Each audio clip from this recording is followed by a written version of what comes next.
All right. What is up, guys? Welcome back to another podcast episode with Mr. Manuel Boley. This is a recurring series that me and him have going on. The last episode I believe, was on Manuel's channel. So if you haven't given that a look, go check that out. There will be a link in the description, really, for all of these episodes. We're kind of doing like a stacking type of rotation. Like 1 week is on my channel, the next week is on his channel. So you guys will get notifications and links to both of our pages, so you kind of can keep up on what we're talking about. Today, this is the third episode, the third installment that we've had. It's going to be all about breathwork and how that influences your nervous system, how that influences your state of mind, state of being, and really how to really begin practicing that, because I know that sounds very maybe intimidating for someone who's never done it. I know a lot of guys think it's kind of feminine because it's more of like a yoga type practice, but as you'll see today, there's a lot of different ways to do it. I'm curious to kind of hear Manuel's take on breath work and kind of essentially like your introduction into breath work and how that's helped you. Mm-hmm.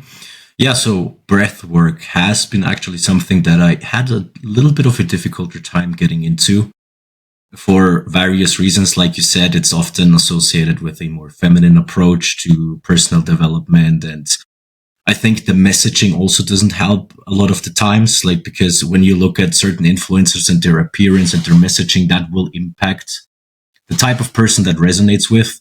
Mm-hmm. And that just never really resonated with me. And what actually got me into breath work and taking it more seriously and really valuing it for the benefits that it brings, actually it's absolutely essential, is my approach to bioenergetics. So Alexander Lowen is the founding father of bioenergetics, and this is something that I study very deeply. And he essentially explains, and this is something that we'll get deeper into as well, how emotional issues or emotional conflicts are correlated with certain physical attributes. And that also interlinks with breathing. So the real introduction to breath work has been through my work with bioenergetics, through Alexander Lowen and his work that he does in this niche.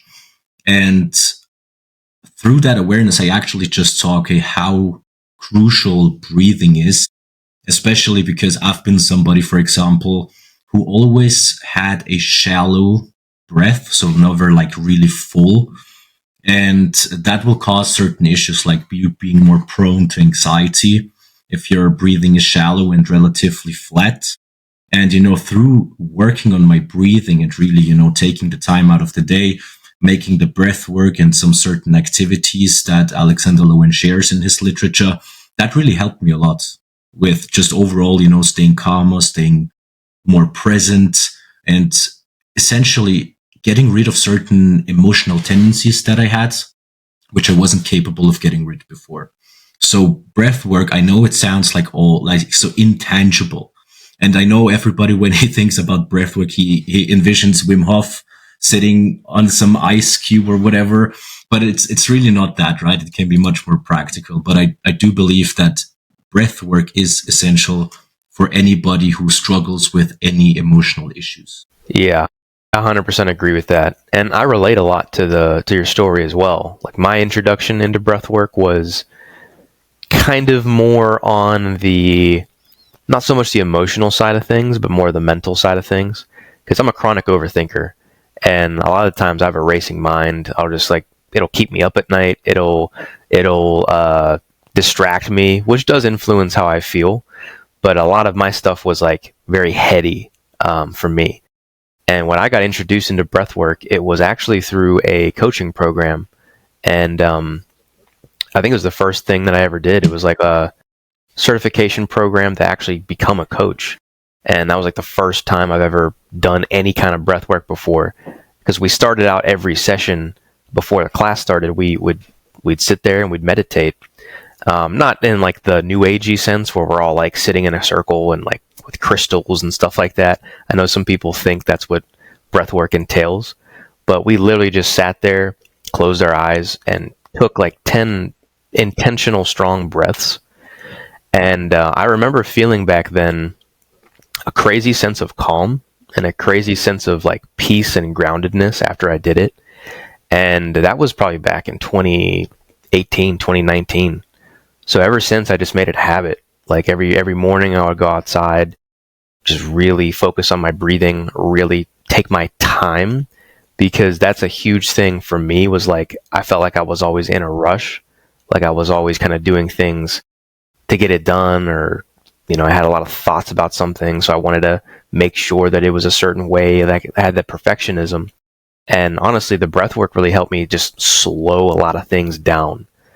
And there's very much many ways to do it, as you described. Like there's more active breathing and there's more passive breathing where it's more of a controlled thing.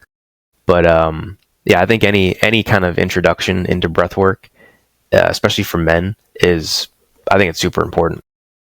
Yeah, absolutely. In fact, it's a fixed portion of my coaching, actually. Like, again, ever since I found bioenergetics, which I'm truly amazed by, ever since then, I really integrated that into my coaching.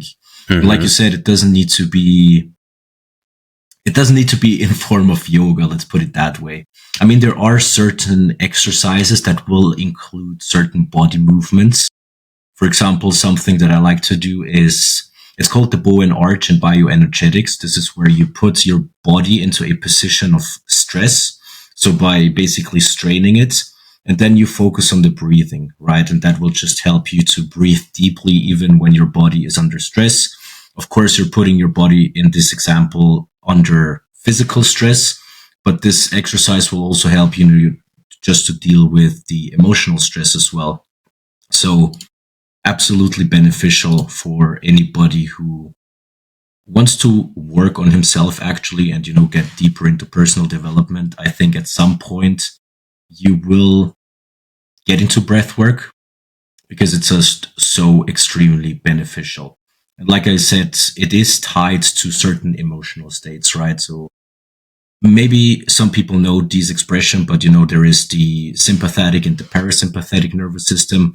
And basically your breathing determines which state is more active, right? For example, when you, as I said, breathe shallow and quickly, that is more activating the sympathetic nervous system, which is related with that anxiety and that fear response that your body has. Whereas when you breathe deeply and really, like, it's called stomach breathing, right? So there is a specific process in breathing. So when you breathe in, the first thing that should happen is like the rising of the chest. Then there is the expansion of the belly. And actually, what a lot of people don't know, that there is actually a pelvic movement as well at the peak, basically, of breathing in. And when you really pay attention to those things, you will be amazed what it does to your emotional and mental state. It does help a lot with staying more calm overall in the day. Mm-hmm. Yeah, I mean, people don't really they don't realize that until they start doing it, that it actually like scientifically calms you down based on the approach. Because you even think about it when you're nervous or when you're scared. Maybe you're watching a scary movie. You get a little worried, you get that anxiety creeping up, your breathing literally starts to become more shallow. Like you get like really faint breaths. And even when you're working out, you're out of breath, literally, like you're starting to pant because your body needs oxygen. Your body needs to pump the blood through your system. You start to breathe more quickly and more rapidly. So it's just a bodily response that, like you said, it influences your state of feeling and how you're being. Same thing goes when you're calm. Like when you wake up for the first time in the morning, I think what's your brain state? Like a theta wave or something like that? It depends. Actually, when you wake up, there is, what is the expression called in English? There's actually, your body is being flooded with stress hormones, so cortisol. Yeah. It's called something like the cortisol wake up reaction or something like that. So like maybe at the very beginning, like you have those very slow brain waves. But as the wake up response happens, then your body is being flooded with cortisol to, get you up and get you moving and stuff like that. Mm-hmm. Right, right. And now I was talking about like the brain waves. I think it was Beta alpha, waves gamma, should be something the like that. lowest. The lowest one, yeah. I forget which one that is. But to your point, like that's when your breathing is the deepest and the slowest. Is as soon as you wake up, your breathing is not like rapid and shallow. It's deep and slow because you're at the most relaxed, calm state you can be in. But once you begin to get up, and like you said, you get that cortisol spike, your adrenaline starts pumping, you get more rapid breath because it's getting your body active and ready. So it's a really like physiological thing, a physiological response. It's not just like a lot of people think it's like woo woo stuff. It's literally like it's interlaced with your body's response mechanism, and it really has a lot of control over how you feel and how you interact. Yeah, absolutely. Something good that you mentioned is with the sleep, actually, because something, Mm-hmm. I'm not sure, not everybody's going to have a fitness tracker. But for example, if you have a fitness tracker that tracks your sleep phases and also your oxygen levels, you'll see that when you have a deeper sleep, so either like in the deep sleep phase, actually, your breathing is deeper. And when Mm-hmm. you are in the rapid eye movement phase, it becomes quicker because obviously now you're dreaming, right? Your mind is basically active. And that's really, really interesting stuff. And for example, something that I always struggled with, you mentioned it, when you wake up, your breathing is deep. And I actually had a struggle with the opposite.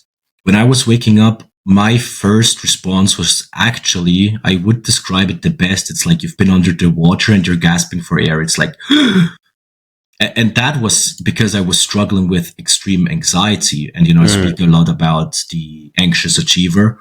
And that was basically the state that I'm in. So, like this constant anxiety and constant pressure. And so, the moment I woke up, it already impacted my physiological body in the terms of breathing. And, that just will remain through the day when you don't learn how to regulate the nervous system. And once I became aware of that through bioenergetics, I was like, whoa, wait a minute. I'm actually, waking up and already get in that state. And Mm. ever since I practiced that, incredible, really incredible improvements of that. Hmm. Wow, that's really interesting. Waking up already anxious and in that state, that definitely has a carryover effect to the rest of your day. Like if Absolutely. that's how you start your day, the rest of your day is gonna feel anxious and on edge, and you're gonna be breathing really heavy or really rapidly, and probably pretty shallow too. And it's so interesting that like it's such a simple concept, but we're never taught how to breathe properly.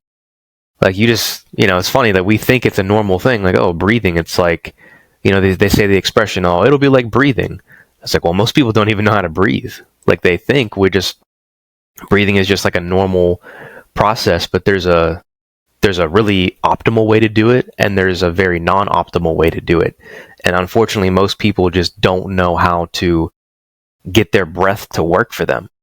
So it's really interesting stuff that like we're never taught this in school or any form of like mainstream education. Absolutely. And the fact that it's completely subconscious, isn't making it much Mm-hmm. better because Mm-hmm. it's like it's part of your autonomic nervous system, right? So it's completely below your consciousness. And a lot of people will only realize that they have a problem with breathing when they actually start practicing it and become aware. Because a lot of the times you will see, especially if you're somebody who's more prone to anxiety or panic, you will notice that either your breathing is extremely shallow and quick, or it's like this when you it's like basically when it's panic. It's like when you're afraid, right? You freeze and it's like Mm-hmm. and what happens? It happens because you're overwhelmed with the emotions in the moment. And when you stop breathing, what's happening? You decouple your body from your mind. That Mm-hmm. is regulated through Mm-hmm. Yeah, there's so many like phrases and things that we say that relate to breathing, and we don't even realize like it has that much an effect on us. Like even when I played football, there was like if you got hit really hard and you weren't injured, but you literally had to stop yourself and catch your breath, because people say, like, the expression is you got the wind knocked out of you. Like, you literally got, like, you get hit so hard you literally couldn't breathe. And I've had that happen to me a couple times where I had to sit on the field and be like and just catch my breath, because you get whacked and you're not breathing. You lose all your breath, so you have to take a second and actually, like, kind of find your footing again. But it's a real thing. It affects basically everything. Something that just came into my mind is that when you practice that before you go to sleep, it will have extremely good benefits on your sleep. Because something that I struggled with a lot, because I was in like the anxious achiever state, is like when I go to bed, I literally had a resting heart rate of 90 to 100. It's like I've been laying in bed for 30 minutes, 45 minutes, and my body was like, still, we're pumping, we're under adrenaline, right? We're stressed, we're anxious. And when you make that part, of your basically slowdown routine, it will benefit your sleep. And on the other hand, if you don't do it, I've always been somebody who struggled with my sleep because of that. Because when you're in this anxious state, it's gonna remain. It's like in your sleep, you're not aware of it because it moves into the unconscious, but it is still there, and it will disrupt your sleep. And this is then, when people say, I get 7-8 hours of sleep, but I'm always tired. Well, the reason might be because there is a unconscious emotional conflict that is disrupting the sleep. That's a really good point. And I've had trouble sleeping too for pretty much my entire life, like being kind of just staying up. And I don't know if it was like I was nervous or anything like that, but again, it was the overthinking, like just thinking of the future, thinking of all the things that I did throughout the day.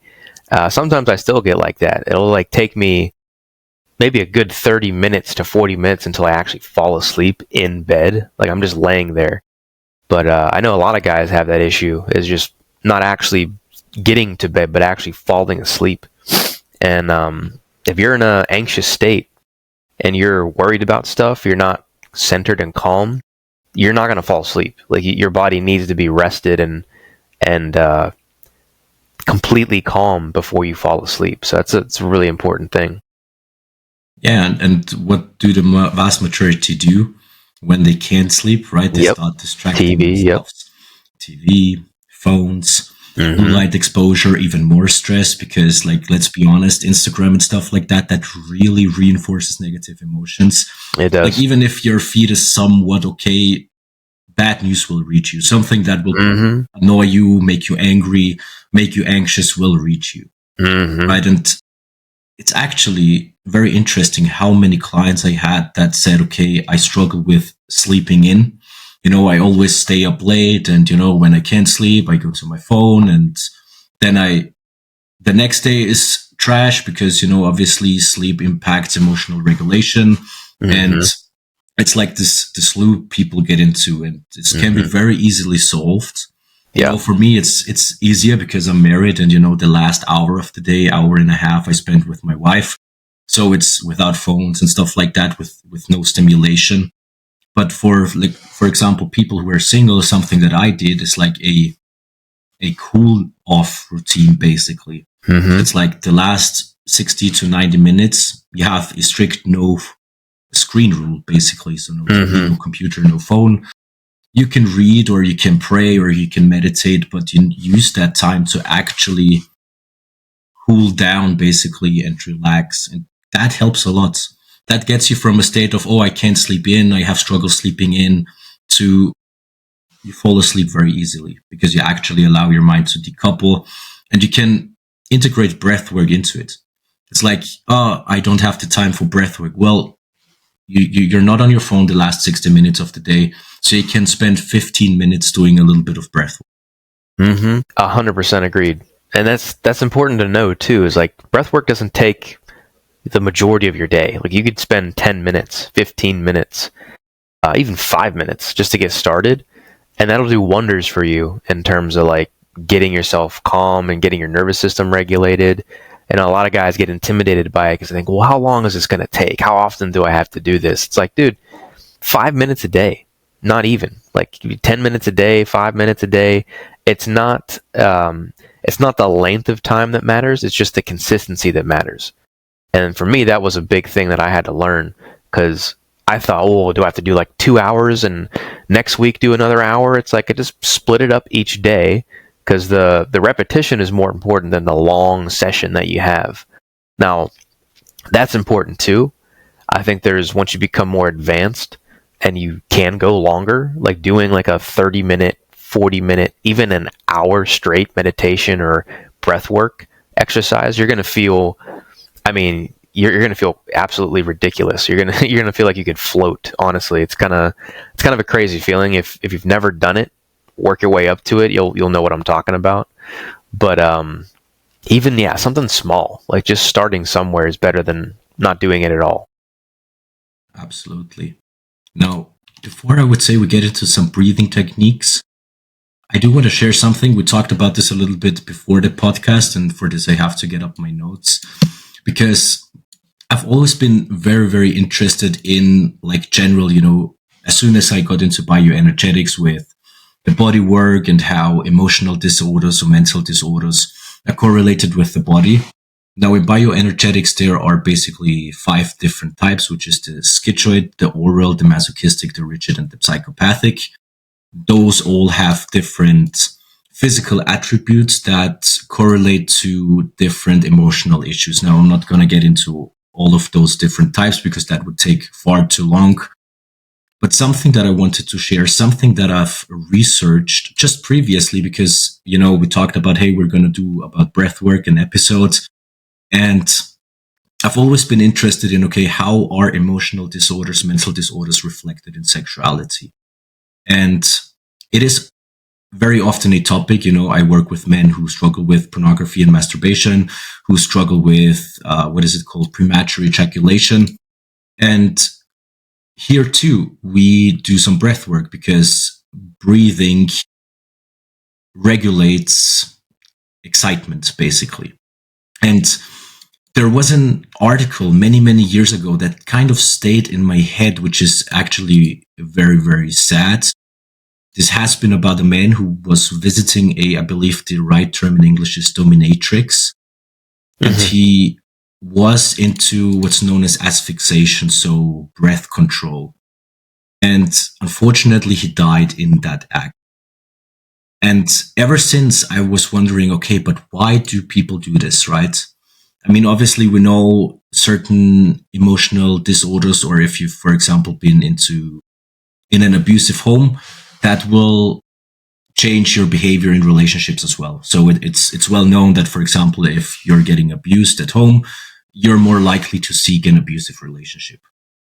And with the breath control, I was thinking, okay, there needs to be a correlation to something why people do that. And through the work of Freud, Reich, and Alexander Lowen, they all talk a lot about the stuff, how those emotional conflicts are reflected in sexuality.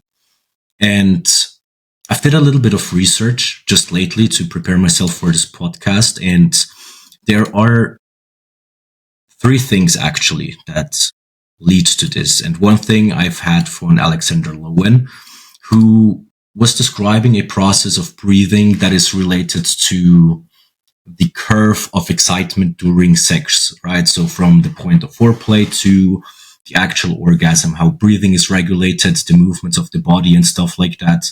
And also why, for example, some people struggle with premature ejaculation, how that is related to breathing. And a very common struggle, for example, that men have is that they stop breathing when they're excited. It's like this, because what does it do? It deadens the emotions. For example, if you have a performance anxiety and you stop breathing, you basically deaden off emotions, and that allows for the release, right? But another actually very interesting thing, and that is related to a breathing technique that I know, is that oxygen restriction causes a heightened autonomic arousal. This is known as, I believe, let me look into the notes, hypoxic euphoria. So, for example, there is a breathing technique. Some people might know it. It's called voluntary hyperventilation. This is when you basically hyperventilate on purpose. So it's like you get into hyperventilation when you basically breathe in longer than you breathe out. So it's like it's because it's flooding your system with too much oxygen, and that gets you into this weird state. It's like this grogginess. Also, you will feel a lot of vibration in the body. And I'm just sharing that because it just shows how much of an incredible impact breathing has on you, even on things that you don't even think about. Wow. That's really interesting. I'm going to have to look that up myself. But it does kind of make sense because, not to get this too into different topics, but speaking to sexuality, like, you can see why women like the act of like being choked, because that's the same kind of response. It's like they're cutting off some of their air supply, which can create some kind of arousal. So that does make sense. I'm gonna have to definitely look into that as well. That's pretty interesting. It's incredibly interesting. I mean, the literature is it's very hard to go through it because there's obviously not a lot about it, but there are a lot of what is it called, thesis about it, and it's really, I've always been interested in that, you know. So obviously there is a lot of excitement on my end about that stuff. Something to it. I'm gonna have to do my research as well. Right. So what do you say? Do we get into breathing techniques, or do you want to add anything else to it? Yeah, I think that's pretty much all I have to say about it. We could definitely get into some techniques for guys to just get started. I guess I'll add, like, real quickly, like, one experience that I've had recently with breathwork is, you kind of were alluding to it a little bit, but once you really get good at this stuff, and once you really expand your oxygen capacity, you can breathe, you can hold your breath for much longer. I went through an exercise with a coach, with my mentor actually, and basically I was laying on a flat mat, and I was closing my eyes, and he was leading me through this breathing exercise, and after about I think it was like 50 breaths, like deep breathing, and then followed by quick breathing. So I'd have to breathe real slowly, like, and then immediately afterwards get like speed it up. I'd be like, it was like a constant change in your breath. And he would tell me at the end to hold. Like, all right, now hold your breath. And I didn't realize it at the time, but I was holding my breath for like 3 minutes. And the most I've ever held my breath was like a minute. You know, I never thought anything of it. Because you're doing this kind of work and you're literally filling up your body supply with oxygen, you can hold your breath a lot longer than a normal person can. The purpose for this activity was just to kind of ground me in my body, because when we're in our heads and we're thinking all the time, we're not going to be present to what's happening. So when you're doing this kind of breath work, you're forced to literally go nowhere but in the present moment, because that's all your body can focus on. So it's really powerful stuff. Yeah, that's a good benefit, actually. I mean, those are like things that are not directly related to it, and a lot of people don't think about it, but it will, like, for example, also just improve your endurance, your performance in sports and stuff like that, because you are really, like you said, you're training your lungs, basically. Yeah. Yeah, so let's get into it. What are some easy beginner practical steps for guys that are watching this that maybe want to get into some breath work and want to know the first step? Okay, so I'll start with one. This is actually the exercise that I typically do, that I actually came to know through Andrew Huberman. You know, he makes a lot of podcasts about this stuff as well. It gets really deep into the neuroscience and stuff like that. And he actually taught me the double inhale, slow exhale. And when I do breath work, it's most of the time it's this one. I'll get into 2 other exercises that I also do. But when it's just purely breathing exercises, that is what I typically do. It's a double inhale, quick, followed by a slow exhale. So, and it's like, what you need to pay attention to is that the length of the double inhale is shorter than the length of the exhale. Because when you do it the other way around, this is where you actually stop hyperventilating. Hyperventilation happens when there is too much oxygen in your system. So double inhale, 2 quick inhales followed by a slow exhale. And what's the purpose of the double inhale? I don't know exactly the reason why it's a double inhale, but to be honest, I just adapted this way. It probably would work if you just do it with a slower inhale and then quicker inhale, slower exhale. Yeah. But I've learned it this way and do it ever since. I'm sure there is a neuroscientific reason behind it. That it, like, what I can imagine is that there is a stronger regulation of your nervous system this way. But right now, to be honest, this is how I do it because I've learned it that way. Okay, fair enough. Another thing I might have to research is what double inhales do, because that I could see that maybe being more like a effort-based thing that affects your nervous system differently. But that's something we can look into. Yeah, I mean, maybe we can follow up on that on the next episodes. I can quickly look that up. I know it's from a Andrew Huberman podcast. Okay. And I recall there is a specific reason for it, but I don't know which one it is. Interesting. But yeah, that's a great starting point. I would say I do mine slightly differently, but not too different. My breathing is more or less the same. Like I'll do like the slow inhale through my nose and then exhale throughout my mouth. So what I'll try to do is focus mainly on my my belly. Like you were talking about it earlier, like belly breathing. I do a lot of that because my tendency is I tend to get a little bit overthinking, like I mentioned. So I'll do the belly breathing to just calm me down and center me.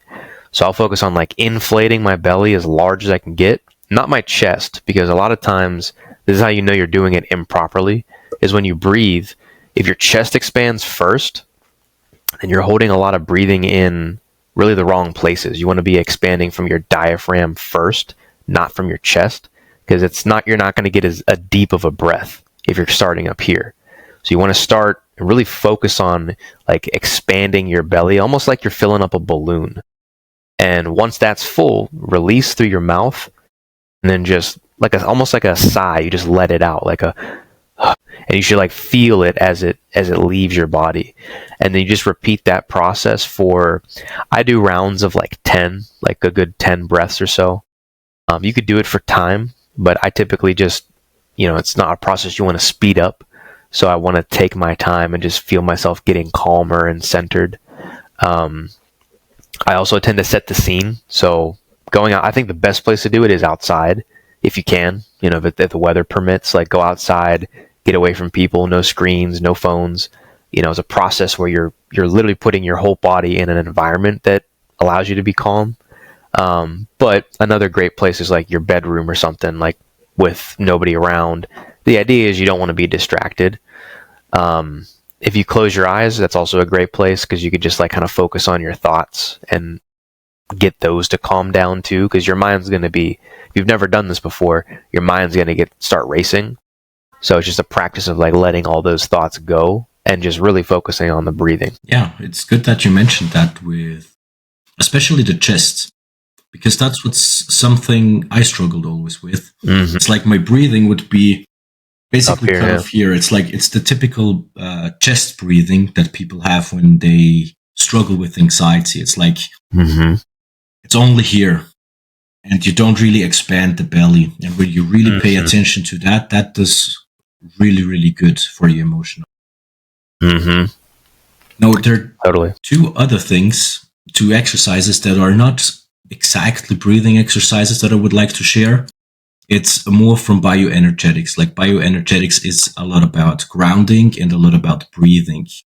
There are tons of different exercises, and there is an entire book about it from Alexander Lowen. It's called The Way to a Vibrant Life, where you have all the different exercises that he uses and also I use inside of my coaching because they do work incredible.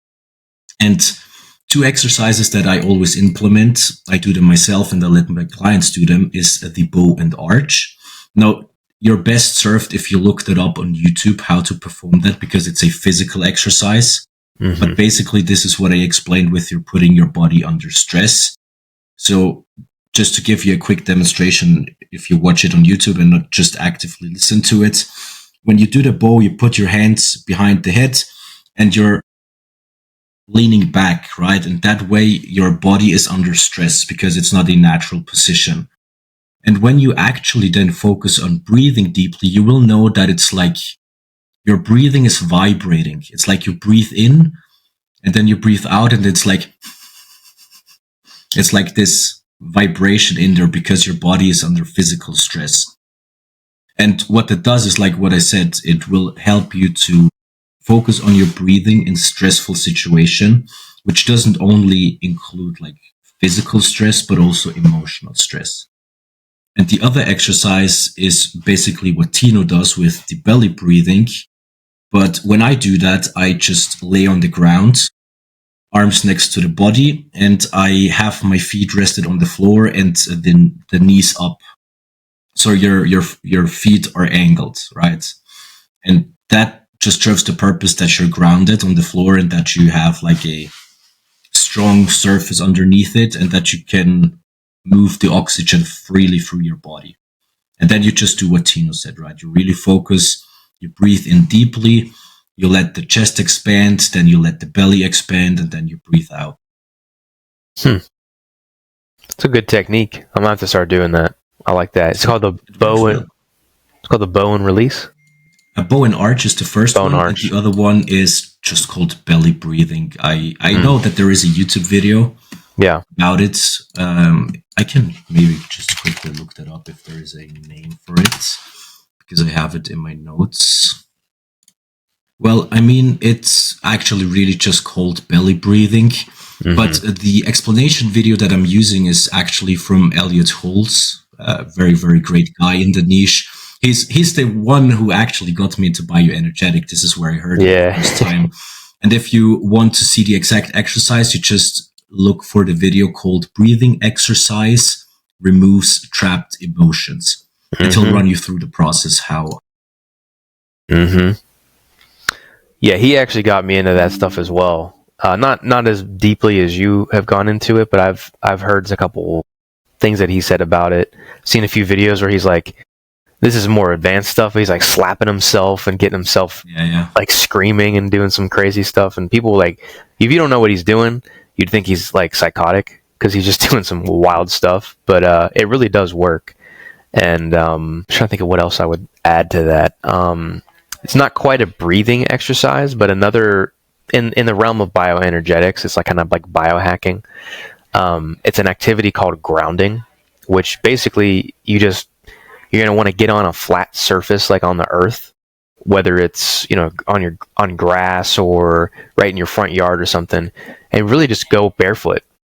That's really all it is you want to go barefoot on, like, make sure you're touching grass or dirt or something on the earth itself. And breathing is a great combo with that. Like, you're focusing on your breathing, but literally, I think I saw a stat that said if you do this consistently, what was the stat? I think it said it expands your life. Like, you actually have more, like, it improves your vitality, I think. Life expectancy. Life expectancy, yeah. I think it improves your life expectancy, and it lowers your blood pressure, like by a lot. Like, if you do that, especially if the sun's hitting you as well. Really, really powerful stuff. If you can do that in an environment where you can get outside, the sun's out a lot of times. Unfortunately for me, the sun's only out so many times per year. Like right now, it's getting cloudy and cold, so it's a little harder for me to do that. But even minimal sunlight is great, just for any kind of biohacking, because your body needs vitamin D, like, at the end of the day. So if you want to incorporate that grounding technique with some breathing exercises, I mean, you'll literally feel night and day difference. Yeah, absolutely. I mean, if you think about it, it's literally the way we're actually designed, right? Yeah. It's like, I'm not so much into like that biohacking stuff, and like this. Most people will relate to it like hippie stuff, But the truth is, there is a lot of truth to it. Yeah. Because like when you think about it, we weren't designed to wear shoes. Mm-hmm.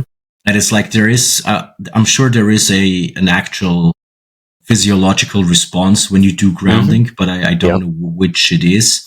But if you just think about it from this perspective, right, we've always touched the ground with our feet. Yeah. Yep. As I was intended. Yeah, shoes are just a modern thing. So like, being barefoot on the ground, it sounds like primitive and like maybe hippie, but it really does work. And I think it's your nervous system. I think it affects your nervous system. Like it just calms you down, just like the breathing does. But people don't believe me. Hey, if you don't believe me, you're listening to this, you're watching this, give it a try for like 10 minutes and tell me how good you feel when you're done. Best practice. Yeah, that's the best practice. But yeah. Anything else you want to add to that? Any other techniques or anything else? Everything from my side. So I think we're done for this episode. Mm-hmm. Yeah, same here. That's pretty much all I got as well. Hopefully you guys are taking notes. Obviously, this is recorded, so if you want to go back through it and watch some of the things and review what we said, a lot of great stuff in here, a lot of practical information in here for you to take away and begin putting this into your routine, even if it's something small, like 5 minutes a day of belly breathing, or 5 minutes a day of grounding and going outside, or 5 minutes a day of doing the bow and arch technique that Manuel was talking about. Just, there's a lot here, so you don't feel overwhelmed that you have to do it all at once. Just take it bit by bit and pick one thing and run with it. And maybe you can implement that into a consistent routine, because that is what's going to make all the difference. It's not if you do like an hour-long session or 3-hour-long session of this. Just doing 10 minutes a day and keeping it consistent. Eventually, it becomes part of your lifestyle, and it just is part of who you are. And it feels very natural after that. Consistency over intensity. Start very small, because that's how you establish the habits. Literally 5 minutes a day. That's what I always do with clients who struggle implementing habits. Because the biggest mistake what people do is like, oh, I'm going to do everything. They end up doing nothing, right? So exactly. Really, like Tino said, 5 minutes a day and you're good to go. Build the consistency and then expand. Exactly. Yep. Well, that's pretty much all for us. I would say if you haven't checked out the other episodes, go check the description. There'll be links to his channel. The other episode was on my channel. So we'll keep you guys in the loop as we release more episodes here. But if you like this podcast, give it a thumbs up. Comment down below if you got any questions, thoughts, concerns about what we talked about. I'm sure we'd be happy to kind of expand on what we're talking about here. It's a lot more detail and a lot more stuff to get into than just talking for 40 minutes about breath work. Like there's a lot more added context to it. So if you're curious, ask us a question. I'll leave Manuel's socials down below. You know where to find my stuff. Be in the same place. But other than that, hopefully you enjoyed the episode, and we'll catch y'all in the next one.